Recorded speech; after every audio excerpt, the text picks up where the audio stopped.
كابتن صلاح انا معاك النهارده في خطا كبير من مين؟ خطا كبير من مين؟ من احسن تاني حكم في افريقيا، من حكم مرشح كاس العالم، من حكم نهائي كاس السوبر، من احسن حكام في افريقيا. فاذا الاخطاء موجوده، ولكن انا بقول ان دي كلها نواحي نفسيه. كابتن عصام بعد اذنك ممكن حضرتك تخليك معايا؟ انا معايا المستشار مرتضى منصور رئيس نادي الزمالك، اشوف تعليقه على اللي حصل النهارده في المباراه. المستشار ازاي حضرتك؟ انا يا اخي عصام استفدت ايه؟ قول لي استفدت ايه؟ مع المستشار انت عندك حق. عندك حق. جاوبني انت اللي جاوب. انا بجاوب. انا استفدت ايه؟ وقفت جهاد زفت الطين على دماغه. انا استفدت ايه؟ انا زمالك استفدت ايه؟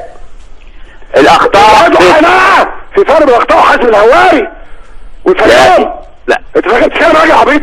بقول لك ايه؟ انا بقول لك يا عصام انا استفدت ايه؟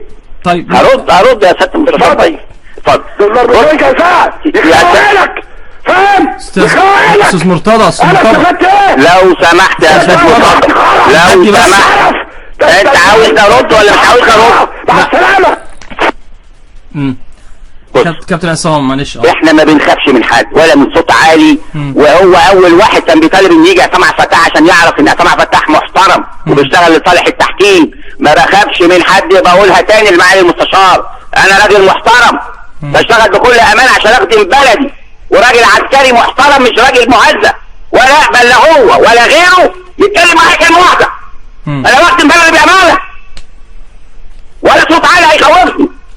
لا التحكيم في ازمه. انا عارف يا كابتن عصام، التحكيم في ازمه. خلينا بس نتكلم بهدوء عشان برضه نعرف. ما هو بهدوء، ما هو القصه مش صوت عالي. القصه مش صوت عالي. بس هم زعلانين في الزمالك طبعا، انت عارف برضه عليهم ضغط. يا كريم انا قلت بطولة الدوري بتضيع والكلام ده. كريم انا قلت مش خطا، انا قلت ان مفيش خطا، انا قلت ان في ازمه في التحكيم. ايوه. والمستشار مرتضى منصور يعرف ان هناك ازمه. في ازمه بدليل ان رؤساء الانديه اجتمعوا عشان في ازمه في التحكيم، اجتمعوا مع اتحاد الكوره. الله، احنا ما انا عارف هذا الكلام.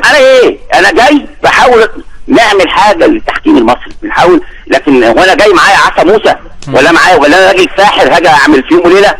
في تحسن، حصل تحسن بس تحسن ملحوظ، وانا قلت ده. احنا قلنا الكلام ده ان فعلا قلت الامور اتحسنت شويه.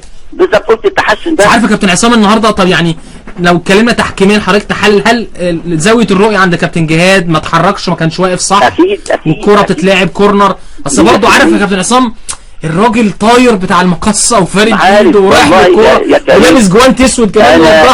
انا بقول لك خطا.